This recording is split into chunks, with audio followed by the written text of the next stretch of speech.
Before I start, Paul Pelosi, the only guy that knows how I felt, all right?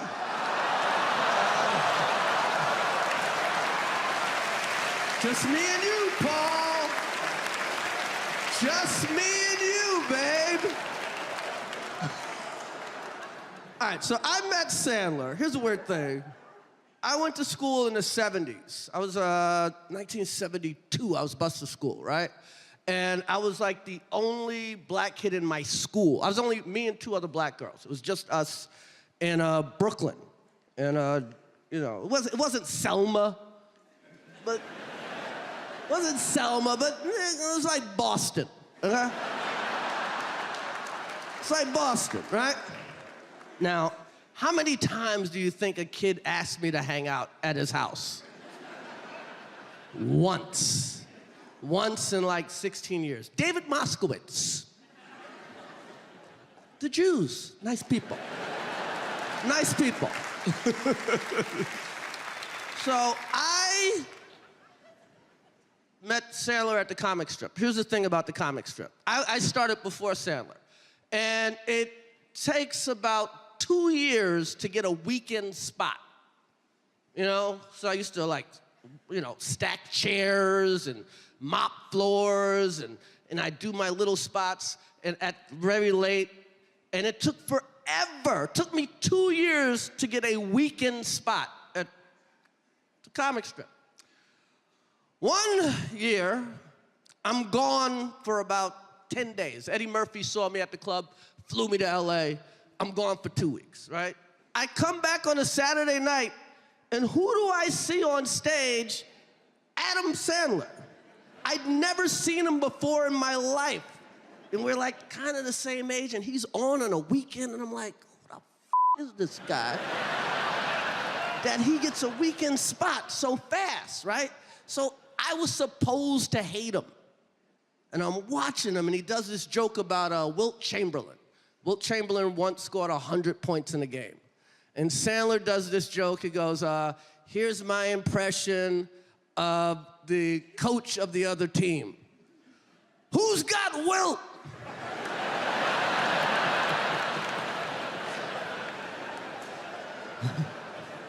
So I'm watching, it's like the funniest joke in the world. I'm laughing so hard. And I was like, God damn it, this guy's good. And right away, all that jealousy and hate and whatever, it just like washed away. It was just like, okay. And he comes off stage, we meet, it's the first time we met, then he watches my set, and I did okay. And then the greatest thing in the world, to the guy who no one wanted to play with, Adam goes, hey, we're going over to my dorm, you wanna hang? And he's been letting me hang ever since.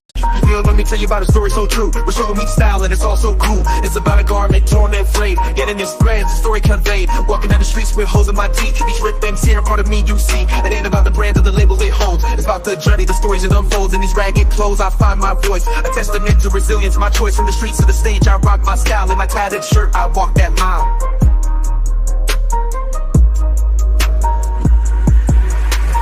Ripped and torn, but still I stand in my ragged attire. I command, it's not just fabric, it's a statement I preach. In my threadbare garment, I find my reach.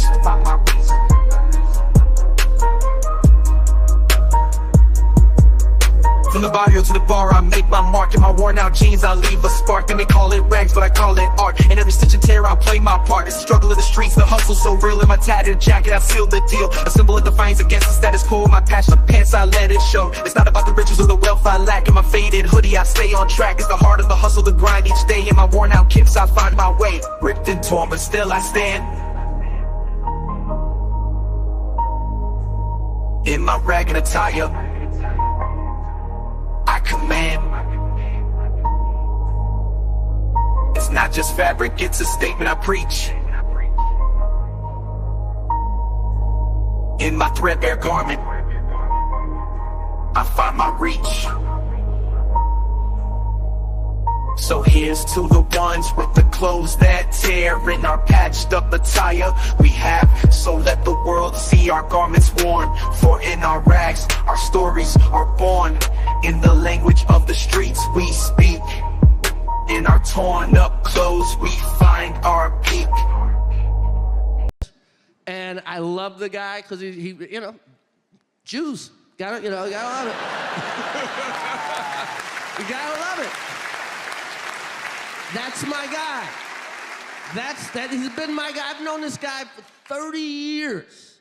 And, you know, your kids are here. The Oscars are, you know, they're assholes.